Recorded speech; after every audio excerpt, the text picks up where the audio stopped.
For over 1,000 years, it stood unconquered, the greatest city in the Christian world, protected by walls so massive, armies turned back at the sight of them. 23 sieges, all failed. But in 1453, a 21-year-old sultan arrived at its gates with a weapon the world had never seen. What happened next would change history forever. This is the story of the fall of Constantinople. Constantinople, founded in 330 AD by Roman Emperor Constantine, it was strategically placed at the crossroads of Europe and Asia, controlling the only sea route between the Mediterranean and the Black Sea. By 1453, the Byzantine Empire had shrunk to almost nothing. Once ruling from Spain to Syria, now just the city itself and a few surrounding territories. But the city was still invincible. Triple walls. The inner Theodosian walls stood 40 feet high and 15 feet thick. Behind them, another wall. And behind that, a third. The Golden Horn, a natural harbor, protected the northern side, blocked by a massive chain stretching across the water. To the south, the Sea of Marmara. For over 1,000 years, 23 sieges had failed. Arabs, Bulgars, Russians, all turned away. The Byzantines believed God himself protected their city. They were about to be proven wrong. Mehmed II became Sultan of the Ottoman Empire in 1451 at just 19 years old. This was his second time as Sultan. He'd been briefly placed on the throne as a child, then removed. Many saw him as weak, inexperienced, a boy playing at empire. They were catastrophically wrong. Mehmed had been obsessed with Constantinople since childhood. He studied its defenses, read every account of previous sieges, hired the best engineers in the world, and he had a plan. First, cut off the city. In 1452, he built Rumeli Hisar, a fortress on the Bosphorus, in just 4 months. Any ship trying to supply Constantinople? Sunk. The Byzantines protested.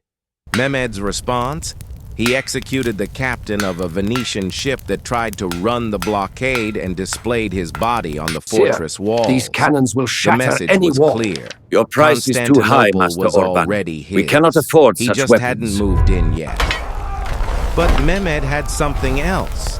Something no previous attacker had ever possessed. Cannons. Not just any cannons. The largest artillery pieces ever built. A Hungarian engineer named Orban had offered his services to the Byzantine Emperor Constantine XI. The emperor couldn't afford him, so Orban went to Mehmed. "Can you cast a cannon large enough to destroy the walls of Constantinople?" Mehmed asked.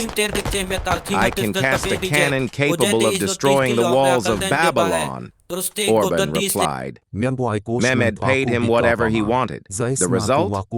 The Basilica Cannon, 27 feet long, weighing 19 tons. Firing stone balls weighing 1,200 pounds over a mile. Is crumbling. It took 60 oxen and 200 men just to transport it. And when it fired, the sound could be heard 10 miles away. The Byzantines had walls. Mehmed had artillery that could level mountains. April 6, 1453. Mehmed arrived with an army estimated at 80,000 to 120,000 men. Inside Constantinople, maybe 7,000 defenders. Some sources say as few as 5,000. The Byzantine Emperor Constantine XI knew this was the end. He sent desperate pleas for help to the Pope, to Venice, to Genoa. Some help arrived. A Genoese general named Giovanni Giustiniani came with 700 men. The Pope sent a few ships. It wasn't enough. It was never going to be enough. Mehmed's strategy was simple. Bombard the walls day and night until they collapsed. Then storm the city. The bombardment began on April 12th. For 53 days, the walls shook. The basilica cannon fired day and night. After each shot, it had to cool for hours. If it overheated, it would explode. It did explode. Once. Killed Orban and his entire gun crew. Mehmed had it rebuilt in 6 weeks. The defenders worked desperately to repair the walls each night. They hung animal hides and bales of wool to absorb the impact of cannonballs. But the walls were crumbling. Mehmed tried multiple assaults. All failed. The defenders held firm. Then Mehmed did something brilliant. We're doomed! Something that should have been impossible. He moved his ships overland. Remember that chain blocking the Golden Horn? The Byzantines thought they were safe from naval attack on that side. Mehmed had 70 ships pulled out of the water, placed on greased wooden tracks, and dragged over a hill, bypassing the chain entirely. On April 22nd, the Byzantines woke up to find Ottoman ships inside their safe harbor. The noose was tightening. For the Sultan! May 28, 1453. After 53 days of bombardment, Mehmed gave his final orders. 1 more day of rest. Then at dawn, the final assault. That night, the city was silent. Inside, the people prayed. They processed through the streets with icons. They believed a miracle would save them. It always had before. Emperor Constantine XI gave a final speech to his men. "I would rather die than surrender this city." At 1:30 a.m. on May 29th, the attack began.